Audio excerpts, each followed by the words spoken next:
I wake up every day is a daydream. Everything in my life ain't what it seems. I wake up just to go back to sleep. I act real shallow but I'm in too deep. And all I care about is sex and violence. A heavy bassline is my kind of silence. Everybody says that I gotta get a grip, but I let sanity give me the slip. Bonkers. Hello, moment on the com. My name is Tom, and yeah, I'm gonna be a bit less energetic in this episode. I know I've been doing that a lot lately on the com episodes, but yeah, this one I don't think it's worth doing many jokes, so I'm gonna kind of avoid it. So if you don't know, the rapper Mac Miller, he's an amazing artist. Recently OD'd, recently died, passed, whatever. And a lot of YouTubers have been exploiting his, I suppose, just exploiting his death generally. I don't know what his name is, but the guy behind that Before They Were Gone or whatever, he's been like kind of exploiting his name in his videos and stuff, and I'm not going to get into it. If you want to know more about that, Keemstar did a great video on Drama Alert about it, and all the funding from all the monetization from that is going to charity, so that's linked in the description below. Go check that out. But yeah, another one's J Station, but as I say, it's all linked in the description below. But one of the things that a lot of people have been having issue with recently because of all this is Tana Mojo again, which thanks Rihanna for telling me how to pronounce her name, because I was going to keep calling her Mongoloid until someone corrected me, but you did.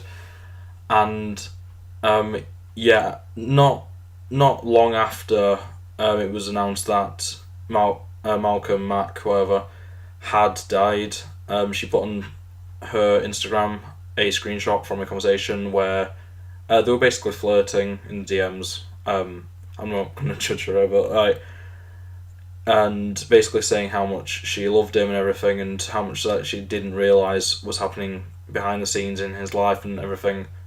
And generally it was a pretty heartfelt like statement, and it was very much her being like, I wish you weren't gone, I wish you were still here, and stuff like that. So very much mourning. But then Michael Weist, I don't care, the guy behind TanaCon, basically said, actually I'll take an exact quote, I understand everyone has different grieving processes, but Tana, I don't think Instagram is the right place, and I don't think this is the right time, but I hope you heal soon. Now, this was followed up with some various replies from both him, friends of Tana Mojo, and actually Tana herself. And the main thing to talk about here is just the fact that, as he said, people grieve differently, but also he's trying to make it out that she's talking about herself rather than Mac. She's not. It doesn't sound to him like she's grieving, even though she very clearly is upset. Whether it's generic, like standard grieving, that was the wrong use of generic, but if it was standard grieving, I suppose it isn't really the case, but generally I don't see an issue with how she has responded. She was kind of just expressing her love for someone who's just passed, for someone she was obviously close to, possibly in a relationship with. And on top of that, it was the case that he kind of implied that it was an affair, which I'm not completely up to date with what Mac Miller's like relationship status was. I believe it was some sort of relation to Ariana Grande, but I'm not actually sure, and I'd rather just stay out of that kind of stuff. But yeah, from all parties involved in this entire argument, it does appear that no one seems to think it was any sort of affair, and yeah, generally a lot of stuff came out, including the fact that Tana actually outed Michael as being a paedophile, which that's not very good for his image. But generally, I just feel like this is just a real representation of the fact that people like Michael Weist are just manipulative, and they will turn their back on people at a moment's notice if they just see something that they don't quite agree with. And I, for a change, actually think Tana Mojo is not in the wrong at all. I believe that what she did was perfectly right.